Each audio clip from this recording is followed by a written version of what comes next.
दारू पिऊन मृत झालेल्या नवऱ्याला त्याच्या विधवा पत्नीनं लिहिलेलं पत्र। प्रिय, काल तुझा अकाली मृत्यू झाला।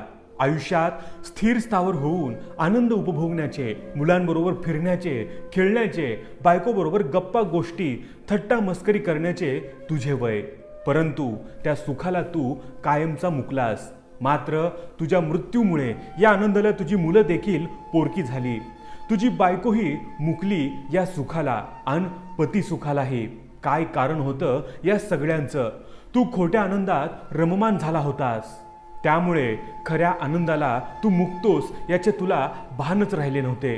लग्न झाल्यापासून पाहतेय तू कायम मित्रांच्याच गराड्यात चीअर्स करत असायचास। मित्र असावेतच, पण आपलं कुटुंब सुद्धा आहे, त्याबद्दल आपली जबाबदारी सुद्धा आहे याचा तुला विसर पडला होता।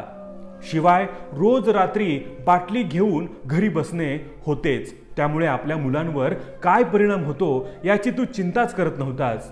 रोज रात्री 9 नंतर बाबा आपले नाहीत याची त्यांना जणू सवय लागली होती, पण तुझी भीतीही वाटत होती। बायकोवर हात उगारणे, भांडणे हे त्यांच्यासाठी नित्याचेच झाले होते। आपली मुलं कितवीत आहेत, त्यांना काय हवे काय नको याची तुला पर्वाच नव्हती। तू आणि तुझे मित्र, दारू ही औषधी आहे, हृदयविकार दूर ठेवते वगैरे पेपरमधली माहिती तू दाखवायचास, परंतु त्याच दारूमुळे आपल्यातलाच दुरावा वाढलेला तुला समजलाच नाही किंवा समजून घेण्याची तुझी इच्छाच नव्हती। जर ही बाटली एवढा आनंद देणारी औषधी असेल तर ती मी आणि मुलांनी घेतली तर तुला चालली असती का? अधूनमधून तुला प्रेमाचे भरते यायचे व तू दारू सोडायचे ठरवायचास, परंतु परत मित्रच आडवे यायचे। कुठल्या तरी आनंदात किंवा कोणाच्या तरी दुःखात तू परत त्यांच्या बरोबर बसायचास की मग पुन्हा सर्व सुरू। मित्राला परत परत दुःखात लोटणारे असले कसले रे हे मित्र? जीवनात आनंद मिळवण्याचे अनेक चांगले मार्ग आहेत, परंतु तुम्ही सर्वांनी मात्र वाईट मार्गच निवडला। दारू पिणं सोडून बघितलं असतंस तर यातले अर्ध्याहून अधिक मित्र गायब झाले असते। तुझी आजारपणे चालू झाली आणि घराची आर्थिक विवंचना अजूनच वाढली। तुझ्या पोटात झालेले पाणी काढणे, लिव्हरची सूज उतरवायला औषध घेणे हे सोपस्कार चालू झाले। माझ्या सुद्धा ऑफिसला दांड्या चालू झाल्या। हाऊस मौज करणे दूरच, मुलांची फी सुद्धा वेळेवर भरली जात नव्हती। तुझ्या शेवटच्या आजाराने तर डोक्यावर कर्ज करून ठेवले। तू बरा होणार नाहीस माहीत असून सुद्धा तुझ्या औषधोपचाराचा खर्च थांबवला नाही आम्ही।